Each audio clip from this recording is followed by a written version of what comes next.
পার্বত্য চট্টগ্রামের বিভিন্ন ক্ষুদ্র জনগোষ্ঠীর কতিপয় স্বার্থান্বেষী কেবল পাহাড়ে নয়, তারা রাজধানীর ঢাকায় বিভিন্ন সভা সেমিনারের নামে দেশ বিরোধী ষড়যন্ত্রে লিপ্ত রয়েছেন।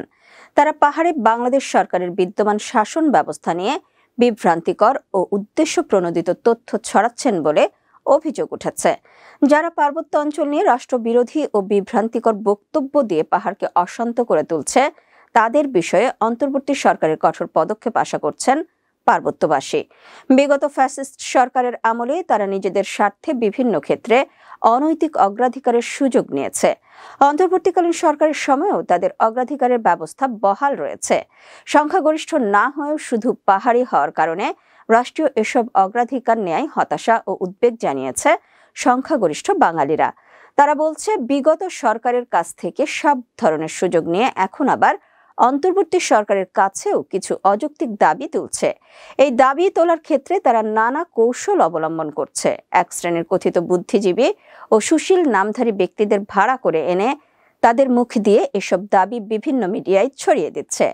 পাহাড়ের সশস্ত্র সংগঠনগুলো চাঁদাবাজি, অপহরণ থেকে শুরু করে বিনা কারণে হত্যার মধ্য দিয়ে সমগ্র পার্বত্য অঞ্চলে ত্রাস সৃষ্টি করছে। তারা পাহাড় অশান্ত রেখে জনজীবনের স্বাভাবিক ধারাকে ব্যাহত করছে। অথচ এদেরই একটি গ্রুপ ঢাকায় এসে পাহাড়ি ক্ষুদ্র নৃগোষ্ঠীদের অধিকার হরণের অভিযোগ তুলছে। সশস্ত্র সন্ত্রাসীদের বিরুদ্ধে সদা জাগ্রত থেকে যে দেশপ্রেমিক সেনাবাহিনী ও প্রশাসন জীবনের ঝুঁকি নিয়ে দিনরাত কাজ করছে, সেই সেনাবাহিনী ও রাষ্ট্রীয় প্রশাসনের বিরুদ্ধেই তারা বিদ্বেষমূলক বক্তব্য দিচ্ছে। সেনাবাহিনী ও প্রশাসনের বিরুদ্ধে অহেতুক অভিযোগ তুলে তারা রাষ্ট্রদ্রোহিতার মতো অপরাধ করলেও তাদের জন্য এক শ্রেণীর দালাল বুদ্ধিজীবী মায়া কান্না করছেন তাদের পক্ষ হয়ে।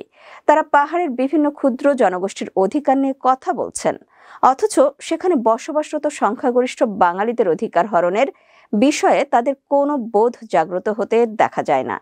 পাহাড়ে শান্তি প্রতিষ্ঠা না হওয়ার জন্য যেসব সশস্ত্র সংগঠন দায়ী, তাদের বিরুদ্ধে অবস্থান না নিয়ে বরং পার্বত্য চট্টগ্রামকে বেসামরিক প্রশাসনে ন্যস্ত করার দাবি তুলে যারা পাহাড়ের পরিবেশকে অশান্ত করছে এবং মানুষের সহানুভূতি আদায় করার চেষ্টা করছে, তারা বিচ্ছিন্নতাবাদীদের পেইড এজেন্ট বলে মনে করছেন পার্বত্যবাসী।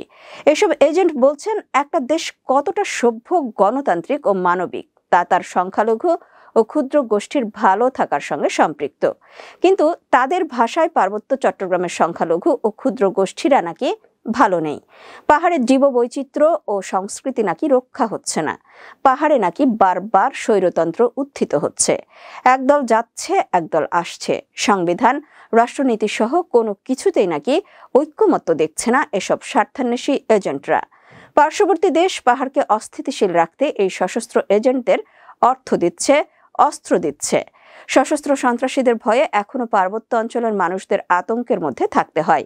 তাদের চাঁদাবাজিতে অতিষ্ঠ সাধারণ মানুষ। এসব সশস্ত্র সন্ত্রাসীদের গ্রেফতার করে আইনের আওতায় আনার জন্য অন্তর্বর্তী সরকারের কাছে একটি কার্যকরী পথরেখা আশা করছেন পার্বত্যবাসী। তাছাড়া যারা পার্বত্য অঞ্চল নিয়ে রাষ্ট্রবিরোধী ও বিভ্রান্তিকর বক্তব্য দিয়ে পাহাড়কে অশান্ত করে তুলছে, তাদের বিষয়েও সরকারের কঠোর পদক্ষেপ আশা করছেন তারা।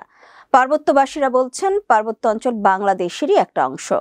গণপ্রজাতন্ত্রী বাংলাদেশের নিজস্ব ভূখণ্ড। পার্বত্য চট্টগ্রামের আইন শৃঙ্খলা রক্ষা ও জানমালের নিরাপত্তায় বাংলাদেশ সেনাবাহিনী ও প্রশাসন সর্বদাই সচেষ্ট এবং নিবেদিত। যারা এর বিরোধিতা করে পার্বত্য চট্টগ্রামকে বিচ্ছিন্ন করার পাঁয়তারা করছে, তাদেরকে আইনের আওতায় আনা জরুরি।